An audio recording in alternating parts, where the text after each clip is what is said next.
우주엔 외계인이 살고 있을까요? 살고 있다면 과연 어떤 모습을 하고 있을까요? 인간 같은 모습? 아니면 에일리언 같은 모습? 우주는 얼마나 넓을까요? 우주 속에 우리가 살 수 있는 행성이 존재할까요? 인류는 우주가 품고 있는 비밀을 알아내기 위해 노력해왔습니다. 하지만 우리는 우주에 대해 거의 알지 못합니다. 로마 시대의 철학자이자 정치가인 세네카는 자신의 저서 자연학의 문제에서 만약 우주가 우리와 우리 후손들이 끊임없이 연구해서 밝혀야 할 그 무엇인가를 무궁무진으로 품고 있지 않다면 우리는 우주를 한낱 보잘것없고 초라한 존재로밖에 볼 수 없을 것이다 라고 이야기합니다. 이번 영상에서는 칼 세이건의 저서 코스모스를 통해 우주가 품고 있는 비밀에 좀 더 다가가 보도록 하겠습니다.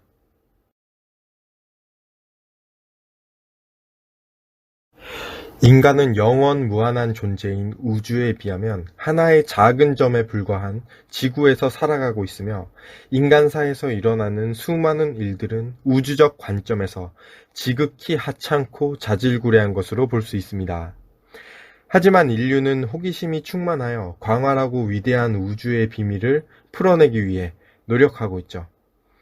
인간은 일반적으로 미터와 킬로미터 혹은 마일이라는 단위를 사용하여 거리를 나타냅니다. 그러나 우주의 거리를 나타내기 위해서 광년이라는 단위를 사용하죠. 빛은 1초에 지구 7바퀴 반을 돌고 그것을 킬로미터로 환산하면 약 30만 킬로미터로 1분이면 1800만 킬로미터, 1시간이면 10억 킬로미터 정도를 갈 수 있습니다. 그런 빛이 1년간 지나간 거리를 1광년이라고 하는데 1광년은 약 10조 킬로미터 정도입니다. 만약 우리가 광활한 우주를 킬로미터나 마일의 단위를 사용하여 나타낸다면 펜의 잉크가 남아나지 않겠죠? 광년의 단위로 나타내는 거대한 우주가 만약 바다이고 지구의 표면을 바닷가라고 한다면 우리는 얼마 전까지 바닷가에서만 바다를 관찰할 수가 있었고 최근에 와서야 발목 정도를 적셨다 라고 할 수 있다고 합니다. 우리 인류가 달과 화성 탐사도 성공적으로 하고 있고 보이저우는 태양권 밖의 성간 우주까지 날아갔는데 왜 겨우 발목을 적신 정도냐 라고 물으실 수도 있습니다.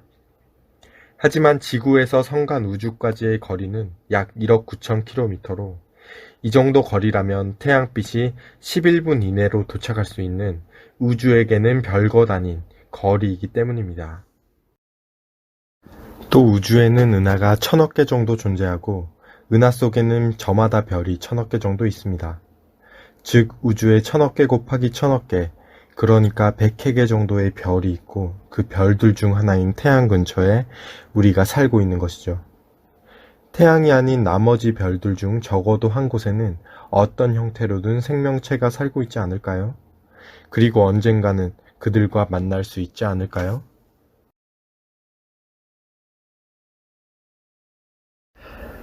한 작은 섬에 사람들이 살고 있다고 가정해 봅시다.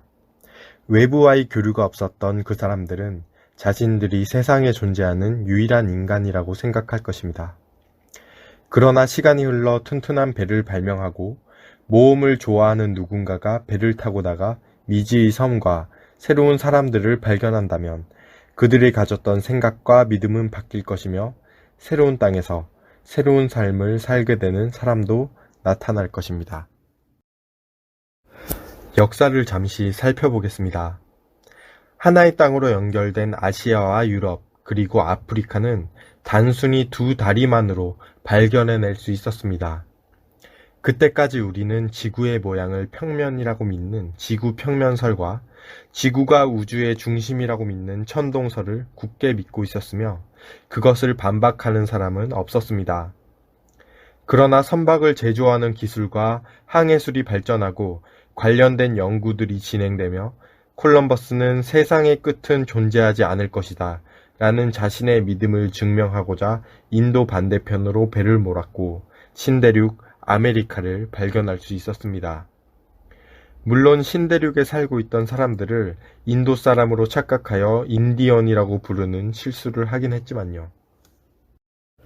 그리고 이제는 대부분의 사람들이 지구가 평평하다거나 우주의 중심이라는 말을 믿지 않습니다. 하지만 이러한 믿음은 존재하죠. 인간만이 문명을 이룩해낸 생명체이다. 외계 생명체는 존재하지 않는다. 우주의 지구와 비슷한 행성은 없을 것이다. 그리고 이런 믿음에 대한 질문에 그 누구도 명쾌한 답변을 해줄 수는 없습니다. 아직까지 밝혀진 정답이 없기 때문입니다. 하지만 인류는 정답을 찾기 위해 미지의 영역으로 선박 대신 우주선을, 콜럼버스 대신 로봇을 보내고 있습니다. 가장 먼저 우리가 살고 있는 지구를 우주에서 바라보았고, 곧 달과 화성을 탐사했습니다. 그리고 앞으로 우리는 태양계와 가장 가까운 별을, 우리 은하와 다른 은하를, 결국 온 우주를 탐사할 수 있는 날이 오게 되겠죠.